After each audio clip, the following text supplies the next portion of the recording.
Welcome to the Prayagraj institute. इस video में हम लोग डिस्कस करेंगे उत्तर प्रदेश विशेष करंट अफेयर्स से संबंधित प्रश्नों के बारे में। तो चलिए प्रारंभ करते हैं। पहला प्रश्न यह है कि प्रधानमंत्री नरेंद्र मोदी द्वारा मेजर ध्यानचंद खेल विश्वविद्यालय का शिलान्यास कहाँ किया गया है? तो यह जगह है मेरठ में, सरधना में। तो 2 जनवरी 2022 को प्रधानमंत्री नरेंद्र मोदी द्वारा मेजर ध्यानचंद खेल विश्वविद्यालय का शिलान्यास मेरठ सरधना में किया गया।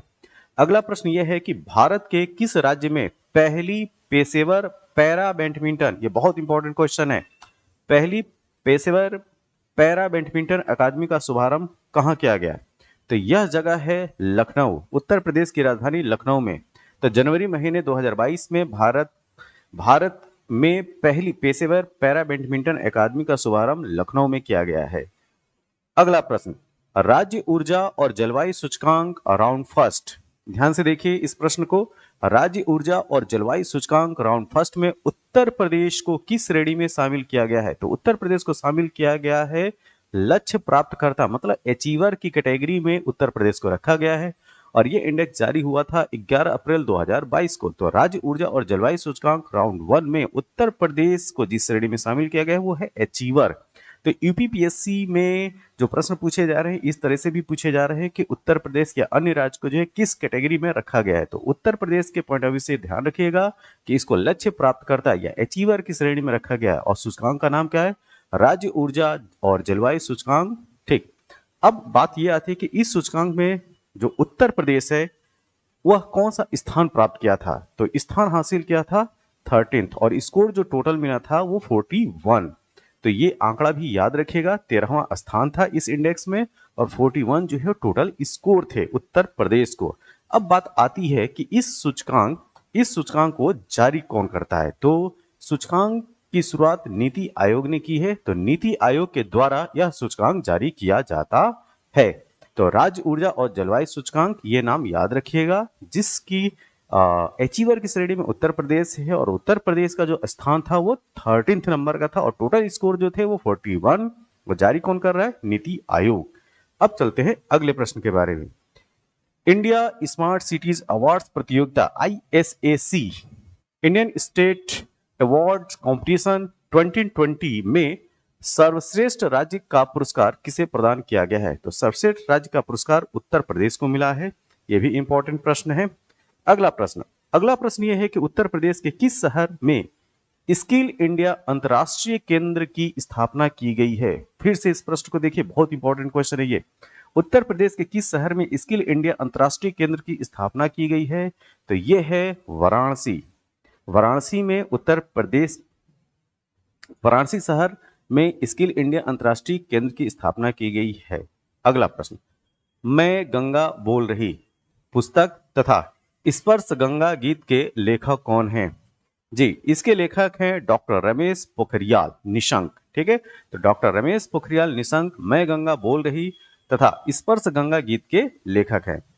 अच्छा, उत्तरी क्षेत्र में सर्वश्रेष्ठ जिले को का प्रथम पुरस्कार किसे प्राप्त हुआ है? तो उत्तरी क्षेत्र में सर्वश्रेष्ठ जिले का प्रथम पुरस्कार मिला है मुजफ्फरनगर को। मुजफ्फरनगर को सर्वश्रेष्ठ जिले का पुरस्कार मिला है। किसमें? नॉर्दर्न क्षेत्र में। ठीक है, तो उत्तरी क्षेत्र में सर्वश्रेष्ठ जिले का प्रथम पुरस्कार उत्तर प्रदेश में जो जिला है वो है मुजफ्फरनगर। अगला पॉइंट हमारे सामने ये है कि हिंदी की पहली रचना जिसे अंतर्राष्ट्रीय बुकर पुरस्कार से सम्मानित किया गया है वो है दिया गया है रेत समाधि। क्या? रेत समाधि। इसको याद रखिएगा, ये बहुत इंपॉर्टेंट प्रश्न है। हिंदी की पहली रचना जिसे अंतर्राष्ट्रीय बुकर पुरस्कार से सम्मानित किया गया है वो क्या है?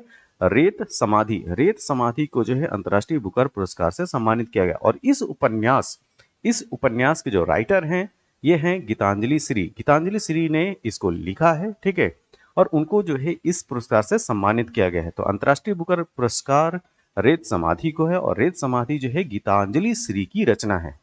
अब बात ये आती है कि इस उपन्यास का अंग्रेजी में अनुवाद टॉम्ब ऑफ सैंड, ध्यान से देखिए, tomb TOMB tomb of sand किसके द्वारा किया गया? ये है डेजी रॉकवेल। डेजी रॉकवेल ने इसका जो है इंग्लिश ट्रांसलेशन किया है और नाम रखा टॉम्ब ऑफ सैंड। अब प्रश्न ये भी पूछा जा सकता है कि गीतांजलि श्री का जन्म कहाँ हुआ था? तो ये उत्तर प्रदेश से संबंध रखते हैं। इनका जन्म जो है उत्तर प्रदेश के मैनपुरी में हुआ था। 1957 में। तो 1957 में मैनपुरी उत्तर प्रदेश में गीतांजलि श्री का जन्म हुआ था, जिनको अंतर्राष्ट्रीय बुकर पुरस्कार से सम्मानित किया गया। और इनकी रचना क्या है? रेत समाधि। और इसका अंग्रेजी में अनुवाद Tom of sand Daisy Rockwell के द्वारा किया गया। इतने पॉइंट्स को आपको याद रखना है। अगला प्रश्न, उत्तर प्रदेश की किन महिलाओं को नारी शक्ति पुरस्कार से सम्मानित किया गया? तो 8 मार्च 2022 को नारी शक्ति पुरस्कार से सम्मानित जो महिलाएं हैं वो दो महिलाएं हैं। एक हैं आरती राणा, जिनको वर्ष 2020 के लिए दिया गया, और निर्जा माधव, जिनको 2021 के लिए नारी शक्ति पुरस्कार से सम्मानित किया गया। तो ये इन दो महिलाओं का नाम याद रखिएगा। आरती राणा को वर्ष 2020 के लिए और निर्जा माधव को वर्ष 2021 के लिए नारी शक्ति पुरस्कार से सम्मानित किया गया। अगला प्रश्न ये है कि यूपी ग्लोबल इन्वेस्टर समिट का आयोजन कहाँ किया जाएगा? तो यह जगह है लखनऊ, उत्तर प्रदेश की राजधानी लखनऊ में। तो यह आयोजन 10 से 12 फरवरी 2023 को किया गया था। ठीक है, तो यूपी ग्लोबल इन्वेस्टर समिट का आयोजन लखनऊ उत्तर प्रदेश में 10 से 12 फरवरी 2023 में किया गया। अगला क्वेश्चन, जो 6th उत्तर प्रदेश स्थापना दिवस है वो कब मनाया गया? तो यह डेट है 24 जनवरी 2023 को। तो 24 जनवरी 2023 को छठा उत्तर प्रदेश स्थापना दिवस मनाया गया। इस तरह से भी याद रख सकते हैं कि उत्तर प्रदेश का स्थापना दिवस कब मनाया जाता है, वो है 24 जनवरी, गणतंत्र दिवस के 2 दिन पहले। अच्छा, उत्तर प्रदेश दिवस 2023 का मुख्य विषय क्या था? कभी कभी थीम भी आपसे पूछी जाती है। तो उत्तर प्रदेश दिवस 2023 की थीम थी निवेश और रोजगार। ठीक है, इन्वेस्टमेंट एंड एम्प्लॉयमेंट। तो निवेश और रोजगार जो है 2023 उत्तर प्रदेश दिवस की मुख्य विषय या मुख्य थीम थे। अच्छा, पहला उत्तर प्रदेश दिवस कब मनाया गया? तो इसकी शुरुआत होती है 2018 से। वर्ष 2018 से उत्तर प्रदेश दिवस मनाया जाना प्रारंभ है। अब जो है वो छठा उत्तर प्रदेश स्थापना दिवस मनाया गया 24 जनवरी 2023 को। अगला क्वेश्चन, उत्तर प्रदेश के किन 4 शहरों में G20 की 11 बैठकों का आयोजन किया जाएगा? तो जनवरी महीने में ये किया गया था लखनऊ में, वाराणसी में, आगरा में और गौतम बुद्ध नगर में। ठीक है, तो ये 4 शहर हैं, लखनऊ, वाराणसी, आगरा और गौतम बुद्ध नगर। अगला प्रश्न ये है कि राज्य सरकार ने आम जनमानस की G20 में सहभागिता, ठीक है, G20 में सहभागिता पार्टिसिपेशन को सुनिश्चित करने के लिए किस वाकाथॉन का आयोजन किया? तो ये वाकाथॉन था रन फॉर G20 वाकाथॉन का आयोजन किया गया। ठीक है, अगला प्रश्न, भारतीय वायु सेना में फाइटर पायलट बनने हेतु चुनी जाने वाली देश की पहली मुस्लिम लड़की कौन बनी? ये बहुत ही हाईलाइट क्वेश्चन था, ये न्यूज बहुत हाईलाइट थी, ये प्रश्न आने की संपूर्ण संभावना है। तो ये थी सानिया मिर्जा। ये है सानिया मिर्जा जो कि मिर्जापुर से संबंध रखती हैं। ठीक, तो उत्तर प्रदेश की मिर्जापुर से सानिया मिर्जा जो है भारतीय वायुसेना में फाइटर पायलट बनने हेतु चुनी गई थी और यह देश की पहली मुस्लिम महिला है। अगला प्रश्न यह है कि भारत के किस राज्य के मेडिकल कॉलेजों में ई सुश्रुत अस्पताल प्रबंधन सूचना प्रणाली का उद्घाटन किया गया? तो यह है उत्तर प्रदेश। उत्तर प्रदेश राज्य में के जो मेडिकल कॉलेज हैं वहां पे ई सुश्रुत अस्पताल प्रबंधन सूचना प्रणाली का उद्घाटन किया गया है।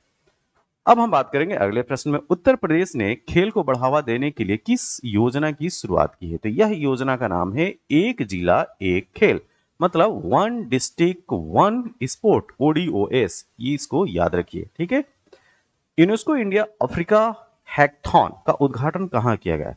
तो इसका उद्घाटन किया गया था ग्रेटर नोएडा में, और जो यूनिवर्सिटी थी गौतम बुद्ध विश्वविद्यालय। तो गौतम बुद्ध यूनिवर्सिटी ग्रेटर नोएडा में यूनेस्को इंडिया अफ्रीका हैकथॉन का उद्घाटन किया गया।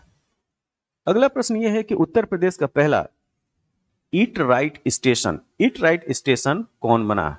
तो ईट राइट स्टेशन बना प्रयागराज जंक्शन। तो प्रयागराज जंक्शन को जो है उत्तर प्रदेश का पहला ईट राइट स्टेशन बनाया गया। अगला प्रश्न यह है कि प्रधानमंत्री गति शक्ति मल्टी मॉडल जल मार्ग शिखर सम्मेलन 2022 का आयोजन कहां किया गया? फिर से इस प्रश्न को देखिए, प्रधानमंत्री गति शक्ति मल्टी मॉडल जल मार्ग शिखर सम्मेलन 2022 का आयोजन यह है वाराणसी में। तो वाराणसी में प्रधानमंत्री गति शक्ति मल्टी मॉडल जल मार्ग शिखर सम्मेलन 2022 का आयोजन किया गया। यह वीडियो आपको कैसा लगा? जैसा भी लगा हो आप अपने सुझाव जो है कमेंट बॉक्स में जरूर दें। तब तक के लिए थैंक यू, धन्यवाद।